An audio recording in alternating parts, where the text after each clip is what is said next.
Olá pessoal, aqui é Tárcio Rodrigues e o Café com o Espiritismo de hoje é sobre a questão 257 de O Livro dos Espíritos, intitulada Ensaio da Sensação nos Espíritos, quando Allan Kardec vai em determinado trecho nos dizer: ora, não sendo o perispírito realmente mais do que simples agente de transmissão, pois que no espírito é que está a consciência, lógico será deduzir-se que, se pudesse existir perispírito sem espírito, aquele nada sentiria, exatamente como um corpo que morreu.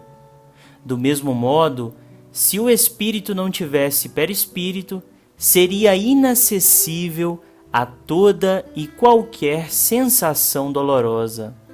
É o que se dá com os espíritos completamente purificados.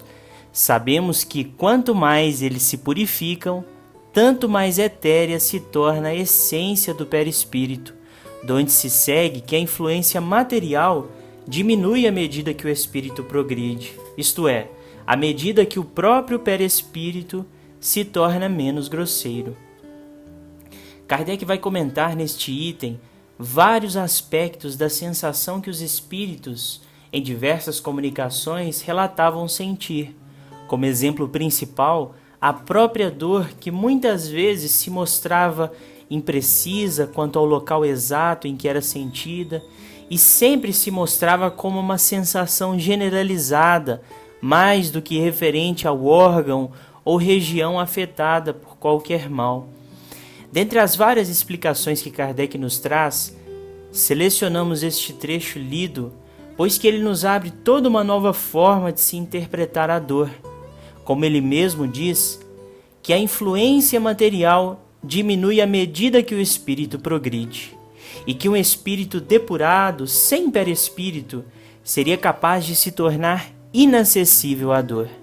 Ele se reporta aqui ao espírito desencarnado, mas vai dizer mais adiante que purifique-se, nutrindo bons sentimentos, pratique o bem, não ligue às coisas deste mundo importância que não merecem, e então, embora revestido do invólucro corporal, já estará depurado, já estará liberto do jugo da matéria, e quando deixar esse invólucro, não mais lhe sofrerá a influência. Este trecho nos lembra muito a passagem citada por Emmanuel no livro Paulo e Estevão, quando ele nos diz que Paulo foi atado ao tronco do suplício e houve de suportar a flagelação dos 39 açoites. Ele próprio estava surpreendido, sublime paz banhava-lhe o coração de brandos consolos. Não obstante sentir-se sozinho entre perseguidores cruéis, experimentava nova confiança no Cristo. Nessas disposições não lhe doíam as vergastadas impiedosas. Debalde os verdugos espicaçavam-lhe o espírito ardente com insultos e ironias.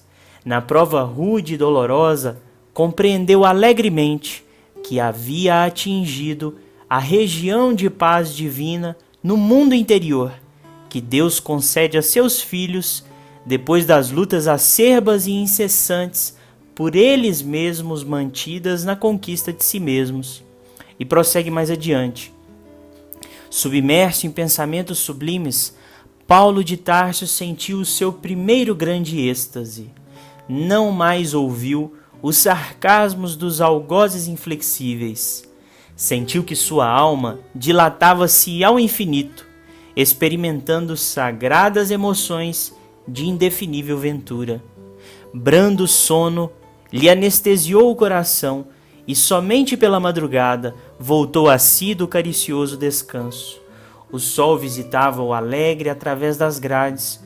O valoroso discípulo do Evangelho levantou-se bem disposto, recompôs as vestes e esperou pacientemente. Paulo, neste episódio, já havia percorrido uma longa jornada desde a conversão de Damasco, na conquista de si mesmo, entre provas rudes, austeras e ainda encarnado, experimentou a aventura de não sentir a dor física das vergastadas que lhe eram impostas. Talvez não estejamos tão adiante na caminhada, mas quantas não serão as conquistas se nos esforçarmos por esse autodomínio? Conforme nos prescreve Kardec, no final do item que comentamos, interrogamos aos milhares, espíritos que na Terra pertenceram a todas as classes da sociedade, ocuparam todas as posições sociais. Estudamo-los em todos os períodos da vida espírita a partir do momento em que abandonaram o corpo. Acompanhamo-los passo a passo na vida de além-túmulo para observar as mudanças que se operavam neles, nas suas ideias, nos seus sentimentos, e sob esse aspecto, não foram os que aqui se contaram entre os homens mais vulgares os que nos proporcionaram menos preciosos elementos de estudo. Ora, notamos sempre que os sofrimentos guardavam relação com o proceder que eles tiveram e cujas consequências experimentavam, que a outra vida é fonte de inefável ventura para os que seguiram o bom caminho. Deduz-se daí que aos que sofrem isso acontece porque o quiseram, que, portanto, só de si mesmos se devem queixar, quer no outro mundo, quer neste. Fiquem com Deus e até o próximo episódio do Café com o Espiritismo.